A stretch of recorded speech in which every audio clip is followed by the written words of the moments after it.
हिंदी सीखने की श्रृंखला में आप सभी लोगों का बहुत बहुत स्वागत है। और आज मैं आपके लिए लेकर आया हूँ मन्नू भंडारी की एक बाल कहानी, साहसी सुमेरा। अगर आपने अभी तक चैनल को लाइक और सब्सक्राइब नहीं किया है तो कृपया लाइक और सब्सक्राइब कर लीजिए, क्योंकि इसी तरह हम आपके लिए साहित्य से जुड़ी बहुत अच्छी अच्छी कहानियाँ, कविताएँ, पत्र, बहुत सारी विधाओं में चीज़ें लाते रहेंगे और आपके डिमांड पर भी हम कहानियाँ भेजेंगे। तो शुरू करते हैं कहानी साहसी सुमेरा। यह कहानी एक साधारण से बच्चे की अनोखी कहानी है। उस बच्चे के पास एक पुराना सा बस्ता है जिसमें वह अपनी कॉपी किताबें भरकर स्कूल जाता है। उसके पास ढेर सारी हिम्मत है जिससे मुश्किल काम भी वह आसानी से कर लेता है। उसे प्यार दुलार करने वाली माँ अब इस दुनिया में नहीं है। केवल एक पिता हैं जो उसे खूब प्यार करते हैं। वे सारा दिन बस अड्डे पर या इधर उधर सामान ढोते हैं। बच्चे का नाम है सुमेर सिंह, पर सब उसे सुमेरा कहते हैं। उसके पिता उसे दुनिया भर की बातें बताते हैं। सच्चाई और ईमानदारी का पाठ उन्होंने सुमेरा को बचपन से पढ़ाया है। सुमेरा के नन्हे मन में यह बात पत्थर की लकीर की तरह जम गई है कि चोरी, झूठ और बेईमानी से बढ़कर कोई पाप दुनिया में नहीं है। एक दिन शाम को खाना बनाकर और घर का काम पूरा करके सुमेरा पढ़ रहा था। तभी देखा 3-4 आदमी उसके पिता को उठाकर लिए चले आ रहे हैं। वे बेहोश हो गए हैं। आसपास के लोग उन्हें अस्पताल ले गए। 2 दिन बाद बेहोशी तो टूटी, पर दोनों पैर बेकार। लकवा मार गया था। बेचारा 10 साल का सुमेरा करे तो क्या करे। आसपास रहने वालों ने कहा पढ़ाई छोड़कर कोई नौकरी कर ले। सुमेरा के मन में पढ़ाई की धुन समाई हुई थी, मगर अब पढ़े तो काम कैसे करे, और काम ना करे तो खाए क्या। छोटा सा सुमेरा, बड़ी सी मुसीबत। सुमेरा था बड़ा हिम्मती, घबराया नहीं। पास में सब्जी बाजार था।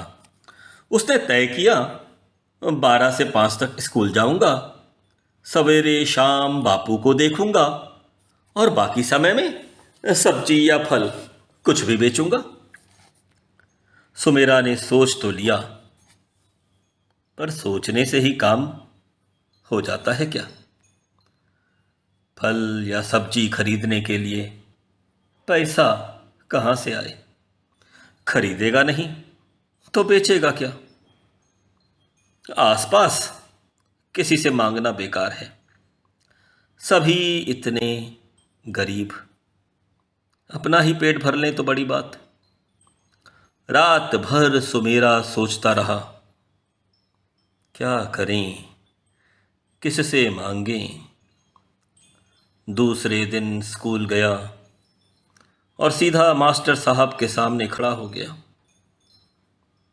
उन्हें सारी बात बताई और कहा, मुझे काम करने के लिए कुछ रुपए उधार दे दीजिए। मास्टर साहब उसके कहने के ढंग पर ही चकित हो गए। उन्होंने उसे 30 रुपए दिए और कहा, यह उधार नहीं, तुम्हारे लिए इनाम है। इनाम किस बात का? मैंने तो कुछ किया भी नहीं। यह उधार है और मैं यह पैसे आपको लौटा दूंगा। मास्टर साहब ने प्यार से उसकी पीठ थपथपाई। सुमेरा ने मंडी जाकर 30 रुपए में संतरे की एक टोकरी खरीदी, स्वयं सिर पर उठाकर लाया, थाली में उन्हें सजाया, पुरानों कागजों से लिफाफे बनाए और सवेरे सवेरे जाकर सब्जी वालों के बीच में बैठ गया, गा गा कर आवाजें लगाता। आखिर शाम तक उसने 36 रुपए के संतरे बेच लिए। 4 संतरे बचे, उन्हें वह बापू के खाने के लिए रखेगा। उसने सोचा 36 रुपए में से 30 रुपए मैं कल के लिए रखूंगा, 1 रुपया उधार चुकाने का अलग रखूंगा, 5 रुपए में आटा दाल लाऊंगा। सोचकर सुमेरा इतना खुश मानो उसे खजाना मिल गया हो। दूसरे दिन फिर वही सिलसिला। आज वह और भी जोर जोर से आवाजें लगा रहा था। बिक्री भी अच्छी हो रही थी। पर शाम को एक अजीब बात हो गई।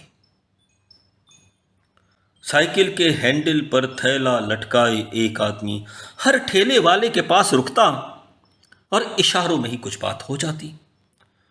वह आदमी सुमेरा के पास भी आकर खड़ा हुआ। सुमेरा तो कुछ नहीं समझा।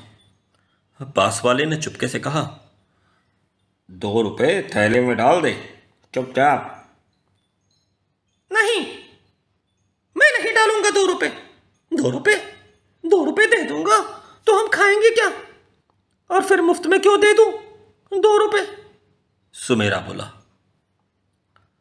साइकिल वाले आदमी ने घूर कर सुमेरा को देखा और चला गया। बाद में बगल वाले आदमी ने बताया, वो कमेटी का आदमी था, बिना लाइसेंस के यहां बैठकर जो लोग सामान बेचते हैं सब 2 रुपए रोज देते हैं। तूने नहीं दिए, अब तेरी मुसीबत आएगी। 2 दिन बाद कमेटी की गाड़ी आई। कुछ लोग भाग गए। सुमेरा जहां का तहां बैठा रहा। 4-5 लोग गाड़ी से नीचे उतरे और उसका सारा सामान उठाकर ले गए। रात भर सुमेरा रोता रहा। सबके समझाने पर भी उसकी समझ में नहीं आया कि उसका सामान क्यों छीना गया। उसके पास लाइसेंस नहीं था तो लाइसेंस दिलवा देते, लाइसेंस के पैसे ले लेते। उसके बापू न बोल सकते थे, न चल सकते थे। वह करे तो क्या करे? हिम्मत हारना तो सुमेरा ने सीखा ही नहीं था। याद आया, छुट्टी के दिन कभी कभी वह भी बापू के साथ बस अड्डे पर जाता था। रास्ते में राज निवास पड़ता था। बापू कहते थे, यहां दिल्ली के राजा रहते हैं। उसने कई बार कोठी में झांकने की कोशिश की थी, पर राजा कभी नहीं दिखे। वहीं अब राजा के पास जाकर राजा के पास शिकायत करने जाएगा, सारी बात बताएगा, अपना माल वापस लेगा और उस आदमी को सजा दिलवाएगा। सवेरा होते ही वह वहीं दौड़ पड़ा, पर पहरेदारों ने उसे अंदर नहीं घुसने दिया। उसने बहुत कहा, प्रार्थना की, उसकी एक ना चली। वह सड़क पर बैठ गया। सोचा, कभी ना कभी तो राजा बाहर निकलेंगे। जब निकलेंगे तभी अपनी बात सुनाऊंगा, इन पहरेदारों की भी शिकायत करूंगा। 11 बजे के करीब बड़ी सी मोटर गाड़ी अंदर से निकली। दोनों पहरेदारों ने सलाम ठोका। जब तक सुमेरा अपनी जगह से उठकर आता तब तक सर्र से गाड़ी निकल गई। अब क्या हो? राजा साहब तो चले गए। वह सोच में पड़ गया। फिर सुमेरा सोचने लगा, राजा साहब गए हैं तो लौट कर भी आएंगे। मैं घर नहीं जाऊंगा। आज आज बापू को भी नहीं देखूंगा। जब तक राजा साहब को अपनी बात बता देता, यहां से हिलूंगा भी नहीं। शाम को दूर से ही वह गाड़ी पहचान गया। दौड़कर बिना किसी डर के दोनों हाथ फैलाकर बीच सड़क पर खड़ा हो गया। गाड़ी रोककर ड्राइवर ने उसे फटकारा। दरवाजे से दरबान दौड़कर उसे खींचने लगी, पर वह छूटकर राजा साहब की खिड़की के पास पहुंच गया। राजा साहब, मेरी बात सुनिए। मैं सवेरे से खड़ा हूं। आपको मेरी बात सुननी ही पड़ेगी। मेरे साथ न्याय करना ही पड़ेगा। कहते कहते वह सुबकने लगा। पता नहीं सुमेरा के चेहरे पर कुछ था या उसके कहने के ढंग में। राजा साहब ने उसे कोठरी के अंदर आने से कहा। कोठरी के अंदर आने को कहा। राजा साहब सोफे पर बैठे हुए सुन रहे थे। सुमेरा सामने खड़ा सुना रहा था। एक एक बात उसने बताई। कहीं झूठ नहीं, कहीं डर नहीं। छोटे से बच्चे की इतनी हिम्मत, ऐसा हौसला। राजा साहब तो दंग। प्यार से सुमेरा को अपने पास बुलाया, पीठ थपथपाकर शाबाशी दी। फिर अगले दिन आने के लिए कहकर उसे विदा कर दिया। साथ में दिया 10 रुपए का एक नोट, जो उसकी हिम्मत के लिए इनाम था। दूसरे दिन सुमेरा ठीक समय पर पहुंच गया। आज पहरेदारों ने उसे रोका नहीं। राजा साहब ने उसे लाइसेंस दिया, साथ में 100 रुपए दिए। सुमेरा ने कहा, मेरा सामान 100 रुपए का नहीं था, वह केवल 30 रुपए का था। कोई बात नहीं, अब तुम 100 रुपए से अपना काम शुरू करो। 1 महीने बाद आकर अपने काम की खबर देना। सुमेरा खुशी खुशी घर लौट आया। यह कोई काल्पनिक कहानी नहीं, सचमुच की बात है। आंखों देखी, कानों सुनी। सुमेरा ने कठिन परिश्रम से अपना कारोबार आगे बढ़ाया। उसने अपने पिता का इलाज करवाकर उन्हें इस लायक कर दिया कि शाम को जब वह कॉलेज पढ़ने जाता तो उसके पिता दुकान पर बैठकर फल बेचते। कुछ ही वर्षों में उसने अपनी झुग्गी तुड़वाकर वहाँ 2 कमरों का एक पक्का मकान बनवा लिया।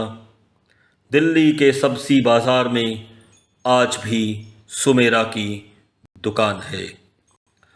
तो आपने सुनी मन्नू भंडारी की लिखी हुई कहानी साहसी सुमेरा। धन्यवाद। अगले वीडियो में फिर से कोई अच्छी सी कहानी लेकर के मिलेंगे।